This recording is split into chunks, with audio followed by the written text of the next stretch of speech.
पाकिस्तान पर बल्कि इस्लामाबाद पर सबकी नज़रें जमी हुई हैं पूरी दुनिया की, और हमेशा से पाकिस्तान ये बात करता आया कि हम अमन के दाई हैं और आज सारी दुनिया इसको तस्लीम भी कर रही है। हमारे साथ हमारा पैनल मौजूद है। मेजर साहब, मैं आपकी तरफ आऊँगी। जिस तरह ब्रेक पर जाने से पहले मैं बात करी थी, दोनों तरफ जो है वो एक ट्रस्ट डेफिसिट हमें नज़र आता है। दोनों फरीक एक दूसरे पर उस तरह से ट्रस्ट करते हुए नज़र नहीं आते हैं।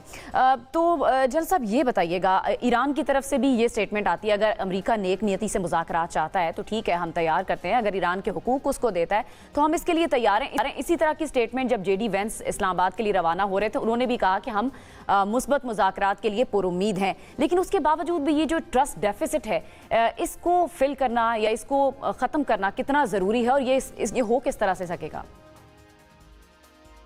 देखिए, ट्रस्ट डेफिसिट तो एक्शंस, अभी दोनों जो वॉरिंग फैक्शंस हैं उनके एक्शंस पे डिपेंड करता है कि how do they take it जी।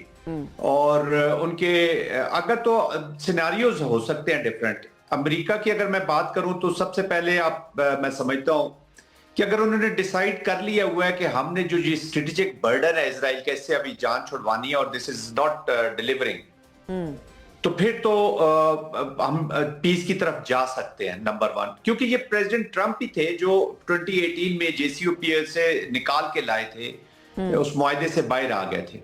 इसका मतलब है कि दे हैड सम डिजाइंस, और उन डिजाइंस के साथ of course those designs were in collaboration with the Israel. तो अगर वो उससे निकलना चाहते हैं तो फिर तो हम पॉजिटिव उसकी तरफ चले जाएंगे, फिर एक्शंस भी नजर आएंगे हमें। नंबर टू, अगर प्रेसिडेंट ट्रंप ये समझते हैं कि इस वक्त चूंकि मिड टर्म इलेक्शंस हैं और टेम्परेरी मैं इस वॉर से निकलना चाहता हूं और फिर मैं कंटिन्यू करूंगा एंड सपोर्ट करूंगा और नज़ायम को, then we are going nowhere.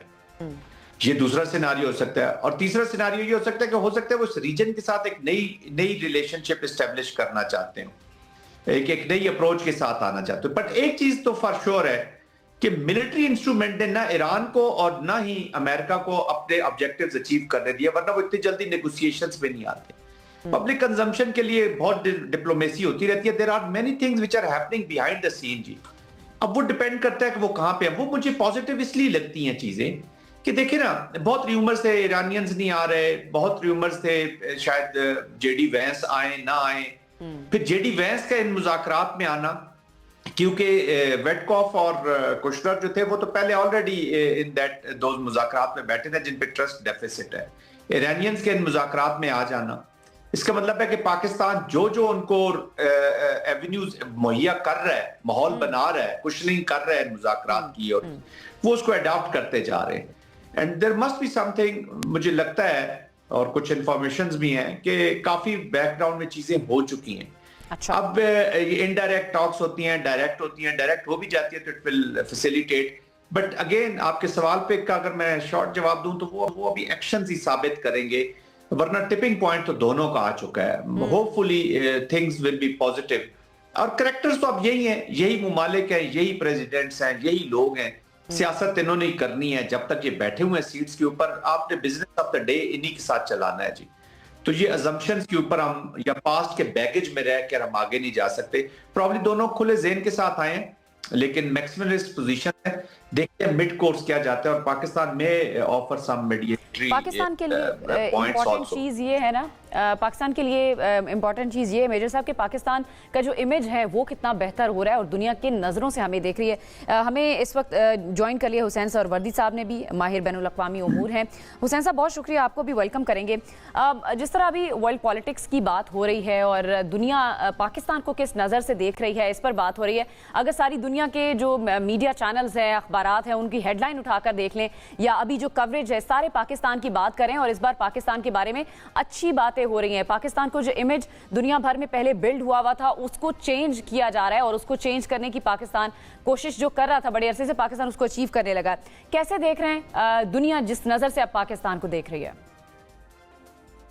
Thank you so much first of all अपने प्रोग्राम में मुझे मदऊ करने का। देखिए, सबसे पहली बात तो ये है कि पाकिस्तान एकदम से लाइमलाइट में नहीं आया। जो ही जंग शुरू हुई है उससे 2 हफ्ते कबल तक पाकिस्तान पूरी कोशिश करता रहा सफारतकारी में कि किस तरीके से ये जंग ना हो।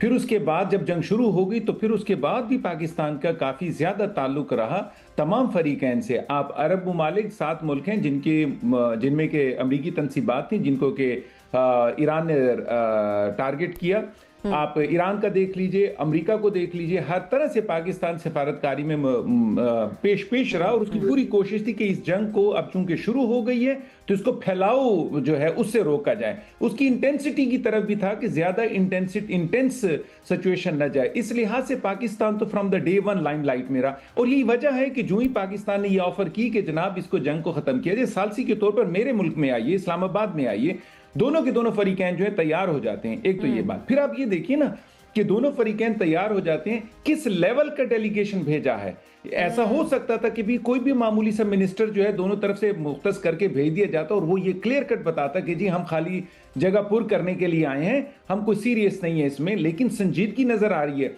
आप ये ज़हन में रखिए कि दो अफराद जो ईरान से आए हैं, मुस्तकबिल में दोनों के बारे में कहा जा रहा है कि ये मुस्तकबिल के ईरानी प्रेसिडेंशियल कैंडिडेट्स हैं।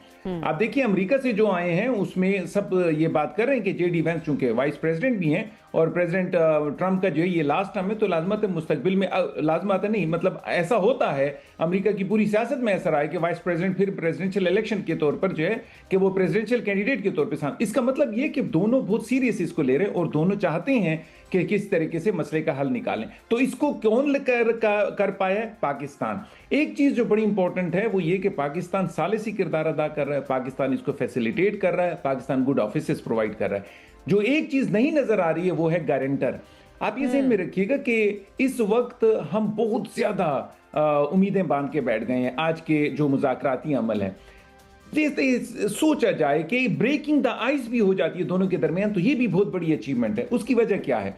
देखिए जो न्यूक्लियर प्रोग्राम अमेरिका ईरान का है वो एक दिन में उस पर मसला हल नहीं होगा। मेरा ख्याल है आज मैकेनिज्म फाइनल होगा कि जी आइंदा के लिए चंद महीनों के लिए मुज़ाकराती अमल जारी रहे। एक दूसरा बहुत इमीडिएट जो मसला है सारी दुनिया को सामना करना पड़ रहा है वो है स्ट्रेट ऑफ हुर्मुज़ की बंदिश। उसको खुलवाने के लिए आज कोई पेशरफ्त हो सकती है।